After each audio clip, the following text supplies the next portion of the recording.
Hi, guys. Hello, hello. I'm Angie Buya. I'm Evan Buya. We are going to talk about conflict in relationships, right? That's right. Yes. And it says that it's presented by Evan and Angie Buya. We are both therapists, and I'm happily married. Are you? Most of the time. Should we have a fight so they can see how therapists fight? Everybody wants to know how do therapists actually fight? And I'll tell you, you ready? We fight like normal people. It's crazy. But we do want to talk a little bit about, we're going to hopefully do some interactive things today with you guys, but we want to talk about how conflict is normal. You are normal if you are having conflict in your relationship, right? Extremely normal. It's inevitable. It is inevitable. As we'll get into, no matter who you're with, you're not with yourself. That's deep. You ever know that? Just a little bit about us. We do not work at the same group practice because we do want to stay happily married. And we like to go live our lives and come back together and talk about it. We have one son, and you can say your line that you always like to say. Oh, yeah. We have one son, and together, Angie and I almost make one parent. So it's a good ratio. He thinks it's funny, and I will laugh, but I'm like, that's not true. But we're happy to be here with you guys tonight. I'm happy to get to talk a little bit about this. All right. You want to say anything else? No. Okay. And it is important. Conflict is important in any relationship, but especially in your most intimate relationship, whether it's your spouse or your co-parenting. Okay, so some goals. Really, we hope to do some pretty easy things tonight. We'd like to give you some information about conflict. Really hope that you can feel very normal about the fact that there is conflict. Evan's going to talk about how important it is that there is room for two actual people in a relationship is vital. Like he said earlier, right? What did you say? You're not with yourself. Not with yourself. Well, right. Some people could probably fight with themselves. Right. But you would win either way. You're on the winning side. Yeah. We're going to address conflict styles that do not work. And they're not wrong. They just don't work. And that's the language that I know I really like to use. And I think it helps to think of it that way because they're really not wrong. And then we want to hopefully give you 3 simple takeaways. Throughout the time together, we will tell you to pause and have some discussion questions that you should be able to pause and see those still on the screen. And you guys can discuss whether it's just the 2 of you, or you can discuss if you're with your mentors or there's a group of you guys. All right. Now, probably the mentors will know this, maybe not the young people, but Fight Club. Do you want to read the Fight? Fight Club is a very interesting movie about fighting. Right, I was going to say, it has to do with fighting. Yeah, welcome to Fight Club. The first rule of Fight Club is you do not talk about Fight Club.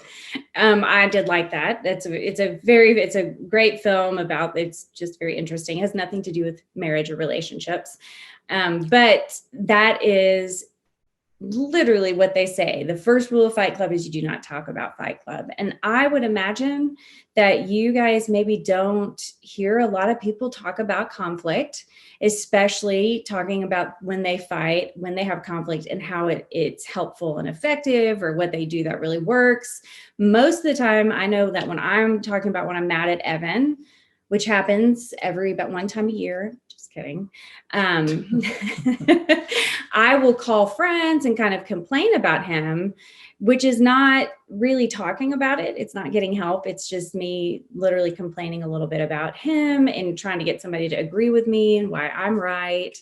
And so most of the times we really don't talk about it. I'm actually happy you guys are going to be together. You can maybe have some people to talk about this with, because our rule is that it's okay to talk about things that we fight about. It's okay to talk about conflict. So it says it's basically like blank of couples fight. The answer is 100%.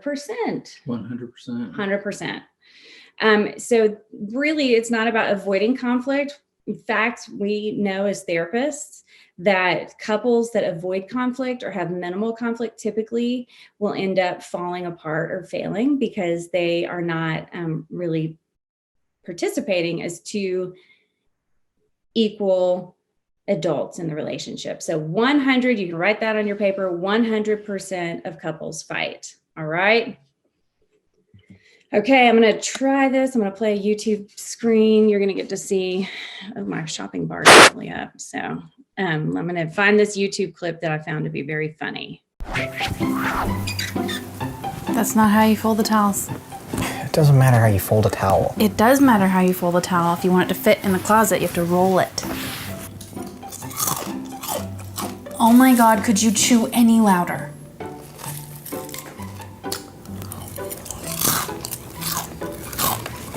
This goes on here. It takes 2 seconds. Well, then the next person who comes in will do it. That's not the point. Hey, did you throw away my leftovers? No. I could have Oh, you bitch. What did you call me? Nothing. The toilet paper goes over. It's printed that way so you could see it. No, the toilet paper goes under so that the cats don't get at it. That makes no sense. What do you want to get for dinner? I don't really care. Then just pick something. You choose.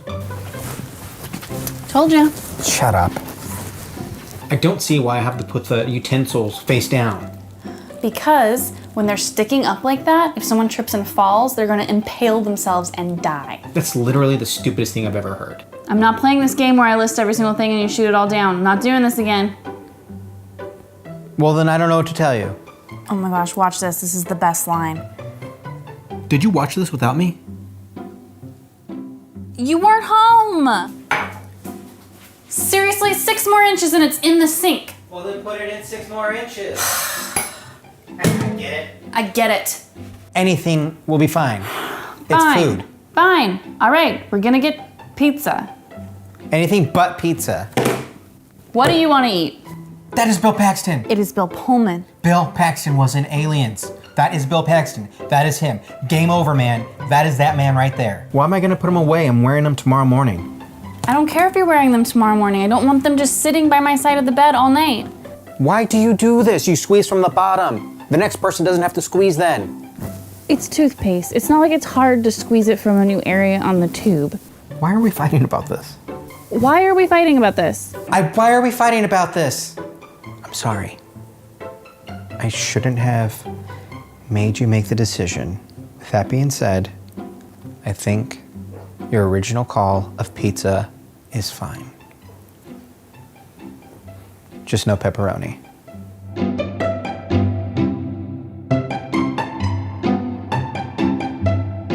What do you want on it then? Anything other than Oh my pepperoni. God, I'm going to murder you, and when the pizza guy gets here, he's gonna help me bury your body, and then we are gonna get married. No, he won't, because he'll probably be like, yeah, I feel you, bro. Okay, you're back. Hopefully you got to see the YouTube video clip. I particularly loved the part where they talk about the towels right at the beginning, because Perfect. if you have been in a relationship with anybody for 5 minutes, you know there is a right and a wrong way to do things, from loading the dishwasher to towels to recordings to all of it. And I love that they start with that. That is really funny to me. It's real. It's so real because you're wrong. Well, I mean, once you figure out the right way to do things, and it's really, there's no problem. Maybe you guys have never had a problem with that. I know for me, I get to consistently remind myself, if Evan has folded the towels, I simply need to be thankful, or made the bed and doesn't place the pillows exactly where I would put them. I could be thankful about that or not. So hopefully you got to watch it and enjoy it. If not, you can watch it later, because I will get that link to Anita. Okay, so discussion. We're going to have you guys pause again here in a moment. Pause the video on us and talk through some of these questions. So the first one is, when you think of conflict, what do you think of? This could be words, images, fears. I know for me, I always think conflict means like there's a winner and a loser, which if you're in relationship with somebody can be really hard, because if I'm the winner, then there's a loser. And that would be you. And then that's really not going to work. So talk through, what do you think of when you think of conflict? Talk a little bit about the type of conflict that you saw growing up, or you saw in your family.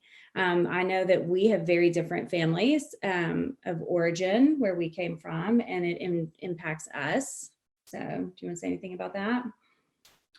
Well, again, yeah, no matter who we marry, again, that person's different. And it doesn't take long, or marry, or who you're in a significant relationship with, that we're real different in almost every way. And it can obviously be pretty distressing, because it's kind of like, how's this supposed to work, right? If we're like really two different people, something must be wrong here. But we'll get into, the truth is nothing's wrong, really. It's just learning how to be with somebody who is not yourself. And that's actually ends up being a good thing. It's just growing and learning how to do that can not be fun at times. It can be hard, yes. Yeah. And then the last question is, we want you to answer true or false.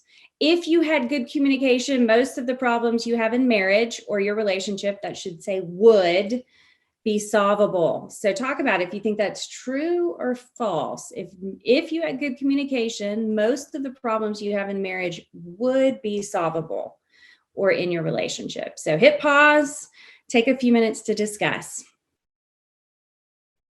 Okay. All right, moving on. Hope you guys had some good discussion. We're going to talk a little bit about some information. All right, facts about conflict in relationships. Evan, you want to talk about this? Sure.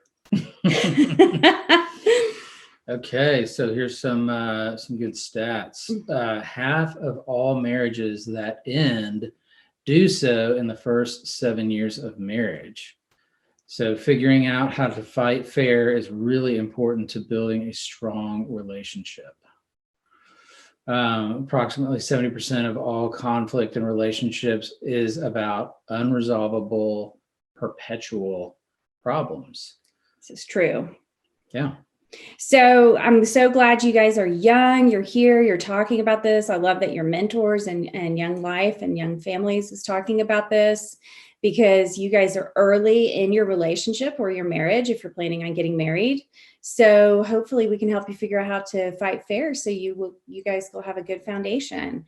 And then the 70%, that is the answer to the true or false question. It has nothing to do with communication style or ability. 70% of our conflict is about unresolvable, perpetual problems. That's exciting.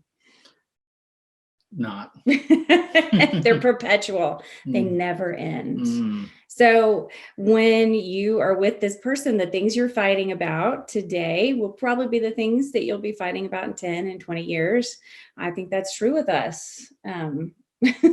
I can think about the themes. There's some very much some themes. We've been married 17 years this next month. Oh, February. Oh, this month. I guess this is February. And we still fight about some of the same things. So It's amazing.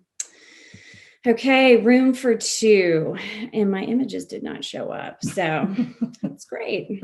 We'll just, I'll draw them. Yeah, well, I can. You can do that. Tell them what to draw. Okay. The first one is the big circle and the little circle in it. Okay. Right. So visual. Yeah. If you imagine, it's a little cheesy, but it helps, right? Standing inside of a hula hoop, right? Inside of that's you, right? It's your thoughts, your feelings, your position on things. It's you. And so, that's you. And then, right, your partner who you're with, your spouse, they have their own hoop.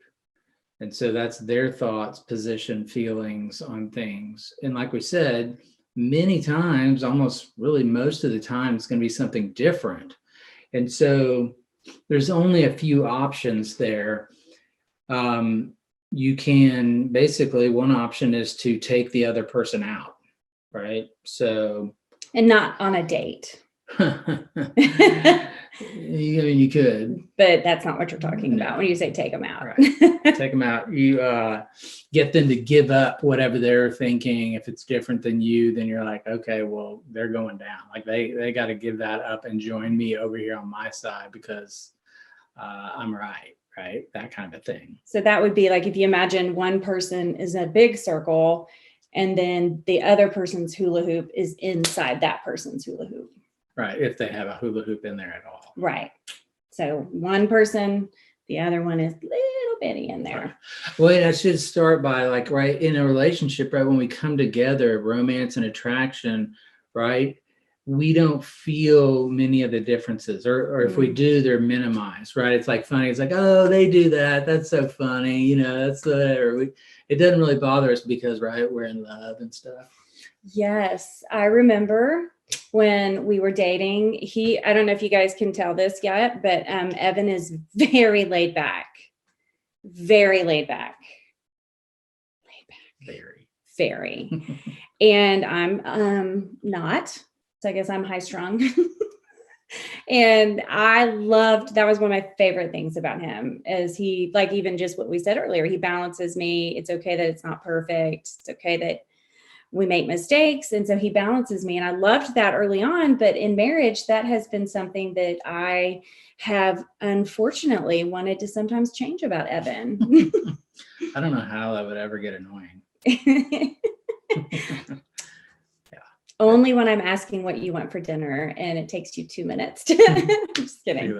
But that's a great example that when we were dating, I thought he was just so cool and relaxed, and he is all these things, but he's also can just move at a very different pace than I can. And I want to think that my way is right and his way is wrong. But it's really not. And I have to remember that when we were dating, there were things that I really love about that. Going at the right pace. The right pace, the Angie pace. What? Not the Booyah pace. All right. The second one is hold on. Yeah. So, right. So we don't feel many of the differences. So most of, like, you could say these circles, they overlap by big time. There's like maybe a little on each side that's different. But there comes time in relationships where that kind of starts snapping back, right? And we start feeling more separate, right? More different than the person we're with. And again, that can be very distressing because it's like, well, they're different than me. So we start fighting, right? Because we're so different. We see things differently. We do things differently. We have different ideas about things. So how's that supposed to work? And so again, right, if you have two differences and then you're like, well, the other person's wrong, essentially, right? I need to get them to give up who they are and come over here. That's one option.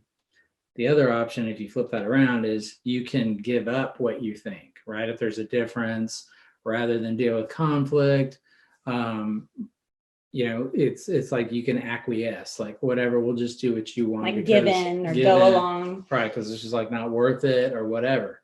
So we can do each of those things, for really a while, but that is not going to work, right? I mean, that's not going to float.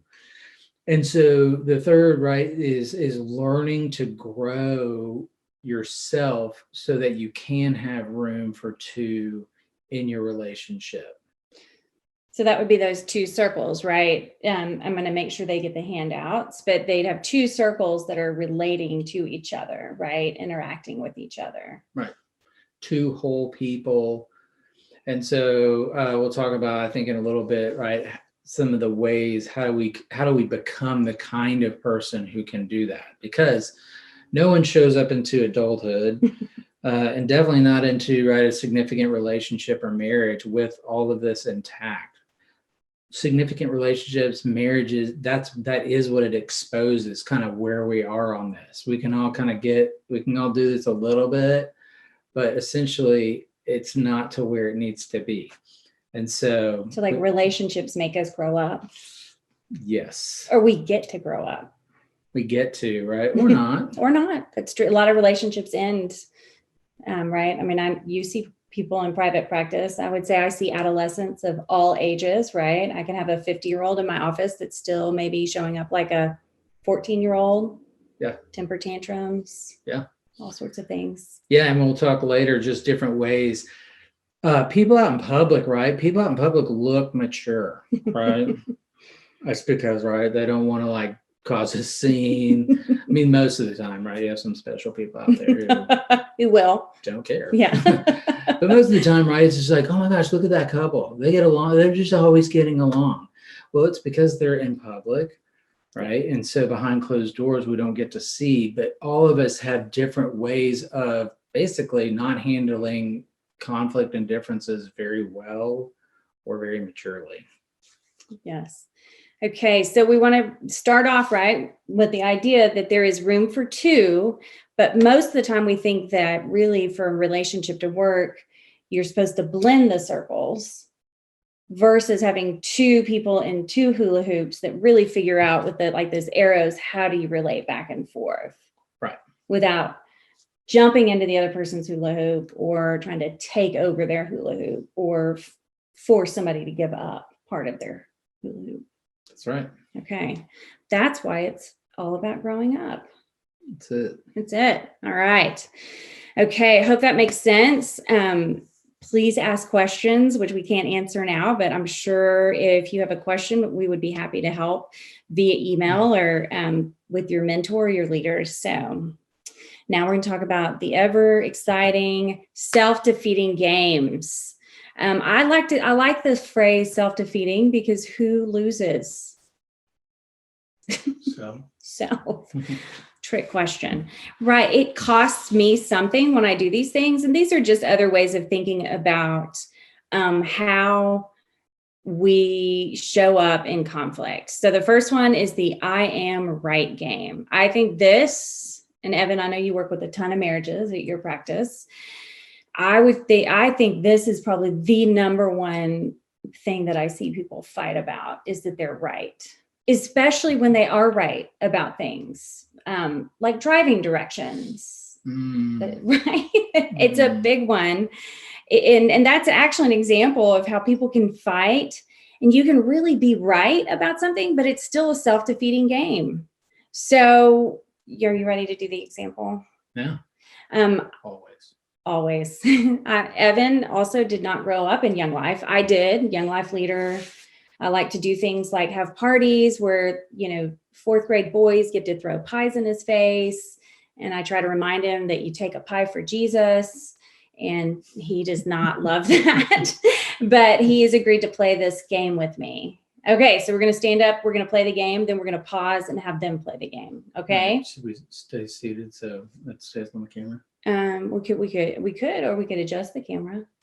Because we have to get into it. And we can do it like this. I feel so limited. You do? Okay, I'll trust you. I trust. Yes. Okay, you ready? Mm-hmm. So the I'm right game looks something like this. And this is how you play it. Once you take each other's hands. Now you're not going to do, what's that thing? Arm wrestle. An arm wrestle because you would win and that's cheating. So no cheating. You cannot arm wrestle. But basically you have to convince the other person you're right. I don't know what we're fighting about, but I know I'm right because I'm right.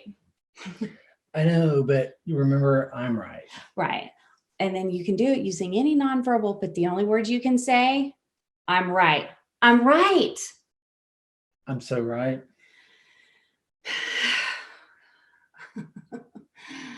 Yeah, I'm right. Right. I'm right. Oh, you aren't cheated. You cheated. I'm right. Right. Cheater. I'm right.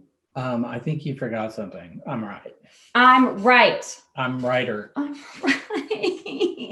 Gosh, I'm so tired. Right. Right. Right.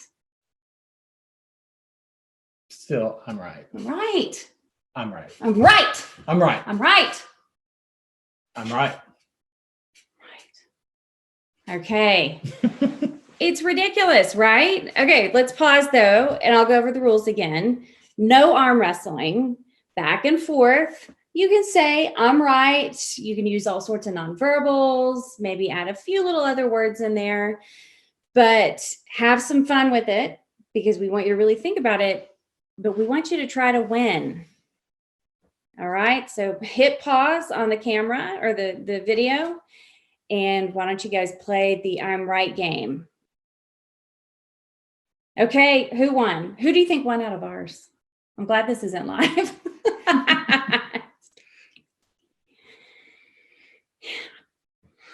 It's a silly game, but what do you think, like, what do you observe when you see that game, Evan? It's pretty crazy. It's pretty crazy.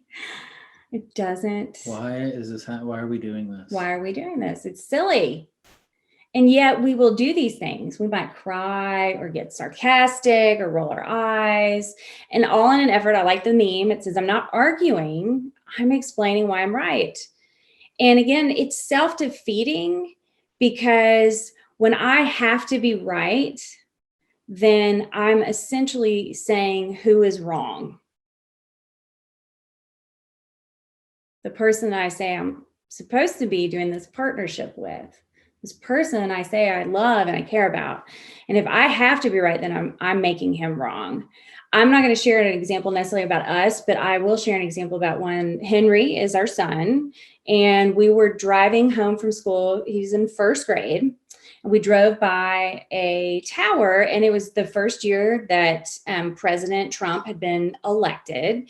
But the tower, on the outside of the tower, it said the word triumph. And Henry would say to me, Mom, look, it's Trump Tower. And I would always say, no, that's the word triumph. And Henry would say, no, it's Trump. And I would say, no, it's triumph. And I found myself going, listen, I'm like your mom. I'm 40. That is not Trump Tower. That is triumph, T-R-I. And I found myself having to be right with my son, who at the time was 7, and arguing with him about whether the word was Trump or triumph. And at the end of the day, it would cost me something to have to be right with him, because he's going to figure that out. He learned the next year to read, and now we laugh about it. He's like, remember when I used to think that was Trump Tower instead of triumph? And now we laugh. But because I had to be right with him, there would be days driving home from school that I didn't get to talk to him about other things or have other experiences. Instead, I'm just having to be right that I can read, which is appropriate since I'm older than him. And I needed him to know that he was wrong. So that's an example of how we can do that when we are actually right, but we can still lose, because then that other person can feel less than or not good enough. So it can cost me to be right with them. So can you think of an example for you of being right and what it cost you? You're not allowed, the rules in this, we're going to have you guys do some discussion. I will say that you're not allowed to point out when the other person is doing the self-defeating games. This is all about you learning when you do the self-defeating games. Gosh, man, I never play any of these, so just kidding. I want to play the I'm right game with you right now. I can't, I'm not thinking of an example, but for sure all the time, right, of just seeing something a certain way. And if you don't, then it's like, no, you need to see it this way. Yes. I'm trying to think, like music. Evan is a musician. I am not. And I feel like we could play that a lot with the I'm right game, or parenting. Remember we played it one time when Henry, he had the flu, and I wanted him to get on the flu medication and you did not. Mm-hmm. Do you remember that? You still think you're right. Yeah, right. Yeah, no, I mean, right. Just having that, what made sense to me in that, and then hearing yours, and it's just not thinking that was right or a good idea. And I was convinced. You were. And I was convinced too. So those, I hope that makes sense. And remember, you can play the I'm right game, because like in the example with Henry and the flu, there probably wasn't a right answer. He can take it's not Theraflu, but whatever that medication is that you can take when you're probably all shouting it at us right now. It's that medication you can take when you get the flu. I really wanted Henry to have it, and you felt like we should wait a day or two and see if he can get through it. That's an example of where there really isn't a right answer on that one. Mm-hmm. There was just a preference, like the folding of the towels. There genuinely there is not a right way to fold towels. I have a hard time saying that out loud I'm because gonna say there that was is. big. That was big. You It's a big admitted that. step. But it can cost me to do that. So there's things that are preferences that we're not really right about. And then there are things that when you are right, but it still costs you. Mm-hmm. So I know for me, it costs me to be right. If I have to make Evan wrong, I could maybe treat him as not a leader, or I might be disrespectful, and that can cost me as his wife, where I want to support him and care for him. I think it can also cost me some energy, just if I can get real twisted up into having to be right. And I think sometimes I know it can cut, like with the towels, like if I were to continue to fight with you about how to fold towels, like you might not fold the towels, and then I'm going to get to spend extra time doing chores. So yeah. Mm-hmm. Can you think of anything else? Yeah, I mean, just trying to be right, it's like, I would think I'm better than you, right? Or my idea is better, and so therefore I'm better. But right, that would just cost me just being in the relationship with you, trying to work that out together. I'm just kind of I'm giving that up because I won't be right. Yeah. Okay, so that's the first one, playing the I'm right game. I always tell people, just listen to when people are arguing, whether they're in line next to you or at the table in a restaurant next to you or something, or even in your own family. And you can remember this I'm right game going back and forth. And it's crazy because you'll literally hear people almost going, well, I'm right. No, I'm right. No, I'm right. Trying to convince, and nobody's winning. So go ahead and hit pause and talk a little bit about how you play the I'm right game. Remember the rule. I don't get to talk about, I'm asking Evan if he has any examples, but I don't get to point out all the examples I might think he's doing, because that's actually playing the I'm right game. Correct. All right. Okay, we're back. Next one, the blame game. You want to talk about the blame game? Yeah, it's a real convenient game to play, right? Just, I don't want to take responsibility for something. I can just blame you. I think a classic one I play is trying to get out the door in the morning and not having all of Henry's stuff. In my mind, I'll be blaming you. Why did you? Why isn't this out? Right? Why isn't this ready? Where did you put this? Right? You did this wrong. That kind of a thing.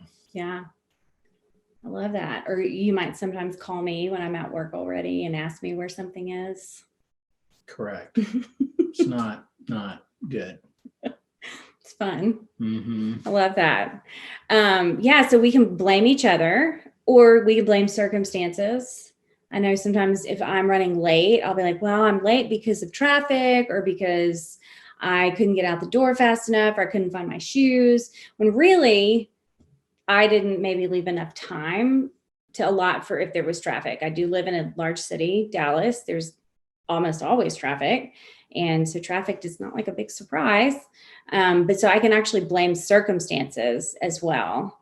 And it's a cheesy thing up at the top, but it says, right, when you point the finger at someone, 3 fingers are pointing back. So the blame game is one where we do like to blame other people, sometimes our parents, our friends. Sometimes we blame ourselves, which we'll talk a little bit about that, which gets into a little bit of feeling like a victim.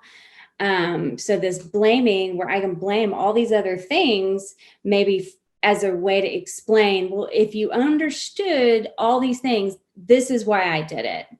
And versus sometimes just kind of being able to say, oh, I do these things. Like I can be mean to Evan or sarcastic to him, not because my feelings are hurt, but because I'm just selfish and I'm sinful and I'm wrong sometimes. And instead of taking responsibility for my flaws, I want to blame all these other things so that maybe he won't have feelings about that or get upset with me or confront me about certain things.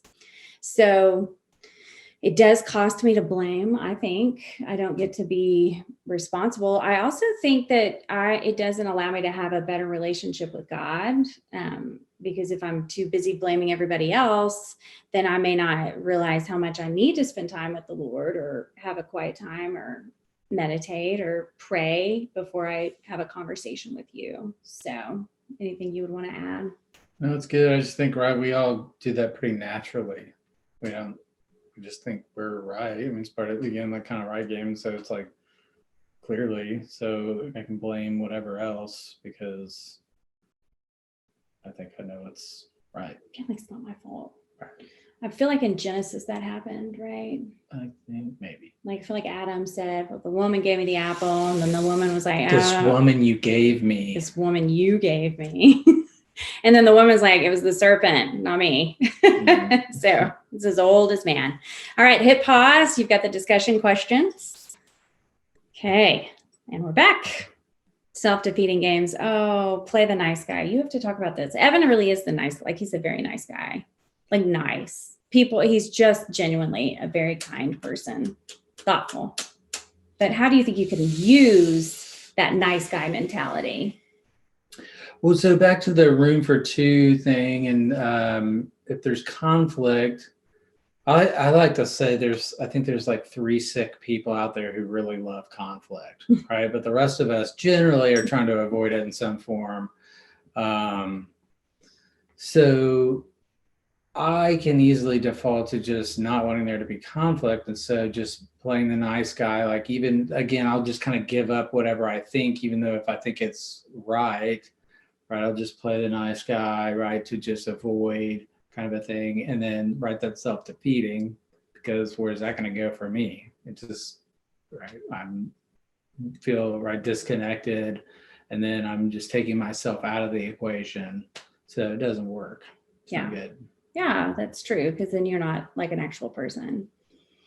And then maybe you can resent me or something if you just agree with me. That is what happens. Mm-hmm. If we sign off, if we acquiesce and go, okay, fine, but we're not really okay with it, that is exactly where resentments come from. So other ways you can play the nice guy is keeping score. Not that I would ever do that, but it happens. I did it last time. It's your turn.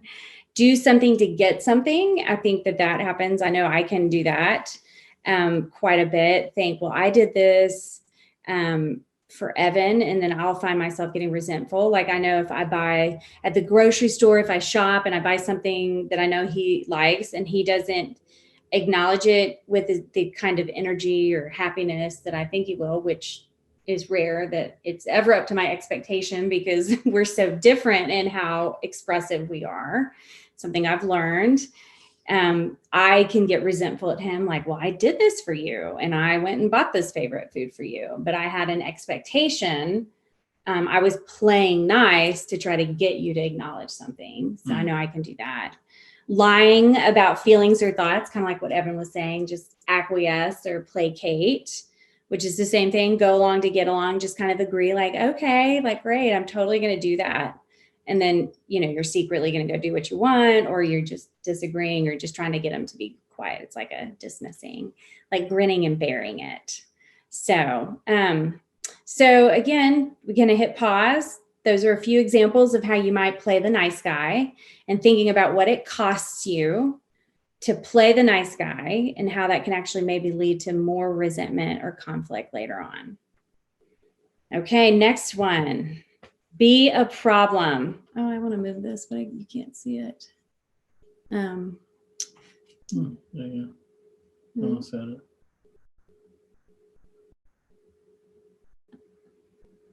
Oops. What does it say? It says, I can't see it. All right. Oh, look, we'll just do this. So you're a full-grown adult, are you? The temper tantrum must have thrown me off. Very funny to me. I like that. So being a problem is basically that you just literally are a problem. And this is, again, in conflict, but you'll do things that are just a problem. It's like an adult temper tantrum. Maybe you'll stonewall. They actually say the majority of people who stonewall, which is like the silent treatment, are guys. It's not shocking. Criticize somebody. Sarcasm comes in that, which nerd fact, sarcasm in the Greek, do you know what it means? Anger. close. Ripping of flesh. It's a Ooh. very violent term. It's hardcore. It's hardcore.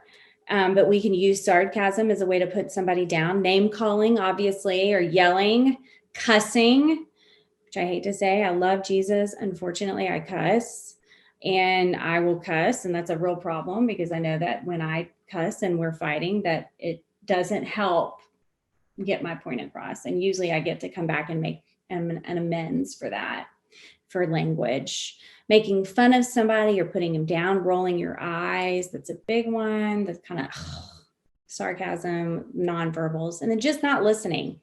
These are all ways that we can be a problem when we're in conflict.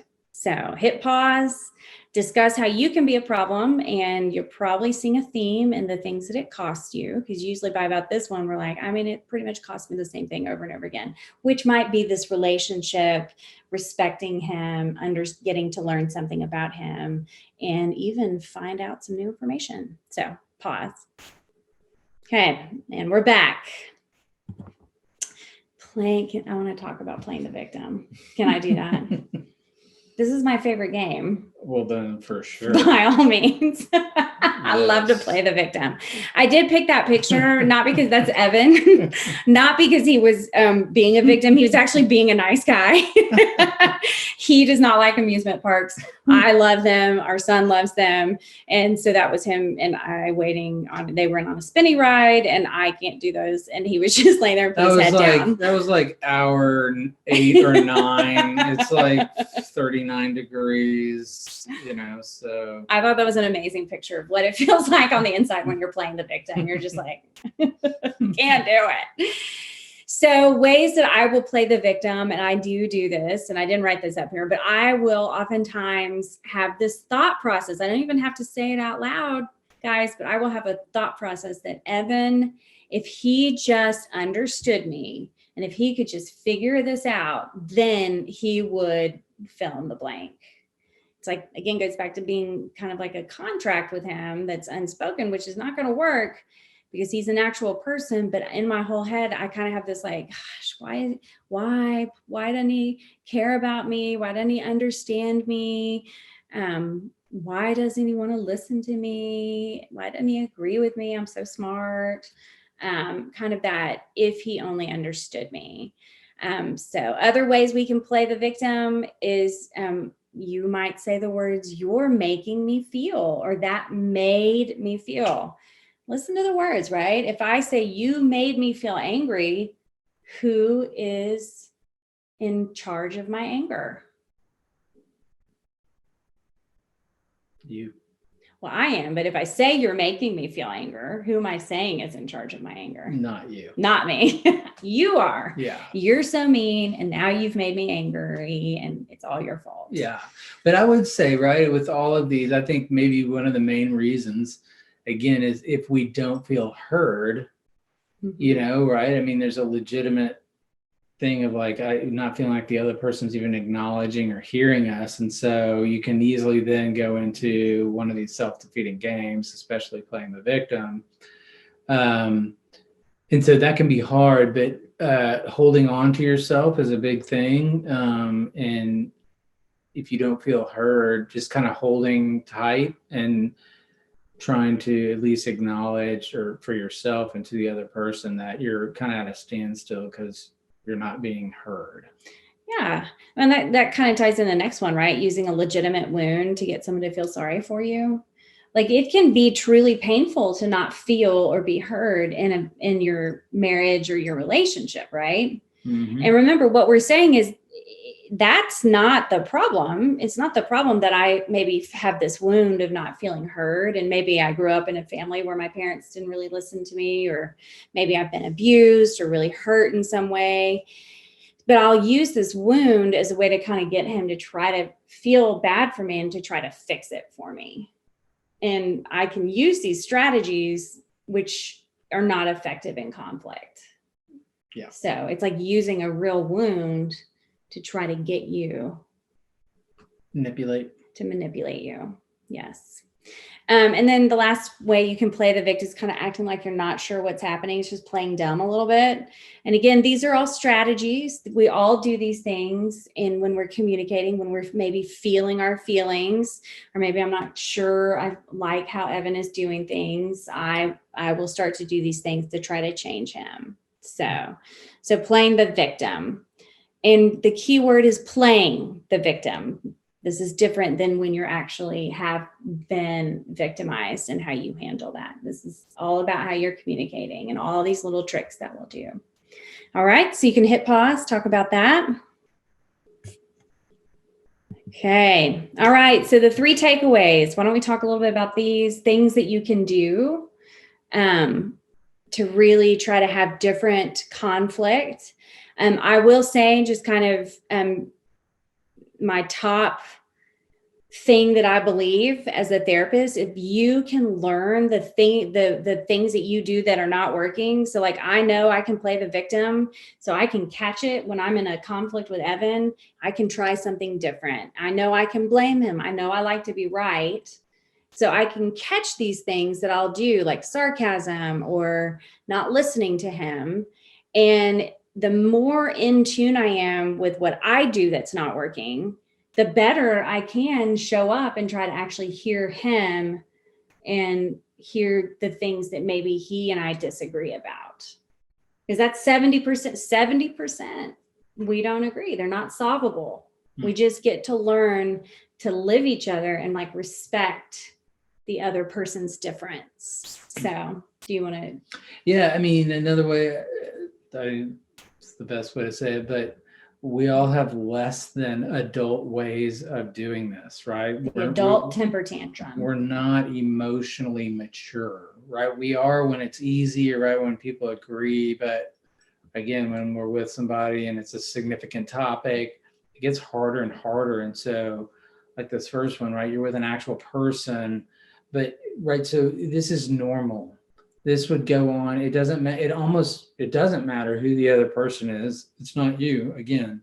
So this is gonna happen. It's kind of waiting for us. So to me, if we can see that, I think it helps kind of accept this reality. And then hopefully we can sign on to wanting to grow. Obviously we're not perfect, right? We stumble all over the place. We don't handle it right. But this is waiting for us because again, like you're saying, many of these things we're just different. Right. And I think that has been one of the most helpful things is realizing that I can always be curious with you because I will never understand what it's like to be you and vice versa. Right. Mm-hmm. But I will never wake up in the morning and kind of look at the world the way you do. And I can forget when I'm in conflict with you, when you have a different thought about parenting or money or pillows on the bed, that really I can kind of go, oh, this is something different. You're a person and I can try to hear that. So I like to say it this way. Single people look mature. It's because, right, it's kind of easy, right? It's just you, right? You can do whatever you want, whenever you want, right? It's just you. But, right, you get into a relationship with another person, all of a sudden, right, that's going to require a lot more, right, maturity to be able to do. And so, again, it's normal that we run into this, and it's a challenge. Especially if you want to have a relationship. Right. Yeah. All right. The second one is that most people just want to be listened to, genuinely. Really, most people want to be heard. You do have 2 ears and 1 mouth, right? So here's a phrase that you can say that makes sense because, so Evan might say to me, why did you buy we'll just stick with the pillows on the bed. Versus the decorative pillows. Like multiple guitars. Oh yeah. See. Whoa. Oh, did you almost fall out, or were you looking at your guitars? Well, we could do guitars. because I think you did just buy a new electric drum set or something, or I think you purchased something recently. And I can practice the phrase, I don't understand why he loves to sell his guitars. So he doesn't just collect them. He sells one and then buys one. It's something he does. And I can look at him and say, that makes sense to me that you like to do that because that's your hobby. And because that's part of the way God created you and you enjoy music. Mhm. But if you're getting a theme, a lot of times couples fight about money and parenting. And if you can learn to practice, okay, it makes sense to me that you might approach Henry this way because you see it differently. Or for heaven's sake, Henry's a male and Evan is a male. And so it's going to be different in how they approach. So learning to practice that makes sense, or I can hear how that makes sense to you. But learning to practice that and really validating, hey, that can make sense because you're so different. And maybe I can hear it. I can hear something that you have to offer. I think the thing that prevents that a lot of times is like if we acknowledge someone, hey, you're saying this and that makes sense, it can feel like we're agreeing. Like, oh, so it's done. So I'm not going to do that. Like, I can't do that. So I'll have to hold my ground and I won't even acknowledge what they're saying. But that's that's the first thing that has to happen, right? Is acknowledging the other person's thought or position. But when you don't, pretty much you don't agree many times, but you're doing that first step. So that's huge. And so you can say that phrase. Yeah. That makes sense because Yeah, that makes sense. And then from there, you can say, okay, I still think it's different. How are we going to solve this problem? And you actually make the problem out there instead of the problem about the other person. My problem about maybe if Evan buys a new guitar and I don't know about it, or that he's actually sold a guitar and then use that money to buy a new guitar. My problem might be that I'll be like, well, Evan, you always buy guitars and you always spend money and I never get to buy whatever I want. And I want to get new shoes and Henry needs this and I can do this whole thing. But if I can say, oh, that makes sense that you bought this guitar. I bet you sold one. And I know that you love to do this. However, what are we going to do about the budget? Because it seems like maybe we spent too much money here and we've got to pay for this. Still have a problem here. We still have a problem here, but it's not that he's just so selfish and dumb and wrong. It's that he's different and he wanted to do that differently. I hope that makes sense. All right. And then the last one, conflict is not the problem. I think we've established that, right? Mm-hmm. It happens. It really is that we don't repair with each other. And a repair really is coming back to somebody, even if you can't agree. There are things still in our marriage 17 years later that we probably won't ever agree on, but we continue to try to talk about it. We try to repair. We try to stay like we care about that. And we care about each other. We try to hear each other. So it's really about learning to repair, especially when you make mistakes. Like when I'm sarcastic and he is laid back. I am very quick and sharp tongued. That'd be fair. Yes, I can be mean. And so learning to repair with Evan when I get into my mind and I'm like firing things off and making my lists, that's not fighting fair. And I need to apologize to him because at the end of the day, I do love and care about him. And so part of that is, like I said earlier, learning the self-defeating games you might play and practice trying something different. And I really believe learning what you're doing that's not working is 98% of the battle. Being aware. Awareness. Yeah. Yeah. The more aware I am, the better it gets. Anything else? Good. All right. And then this little quote here at the end. I like this quote.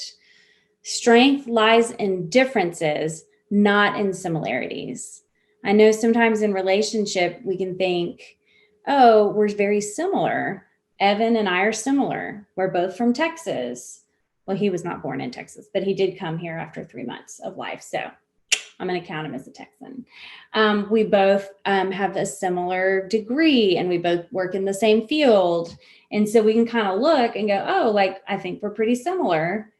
So it makes it hard sometimes to go, oh, but we're really different in a lot of ways. And that actually makes us stronger as a couple versus weaker. And so strength really is in our differences. Yeah. Well, I mean, we can see he's kind of a genius.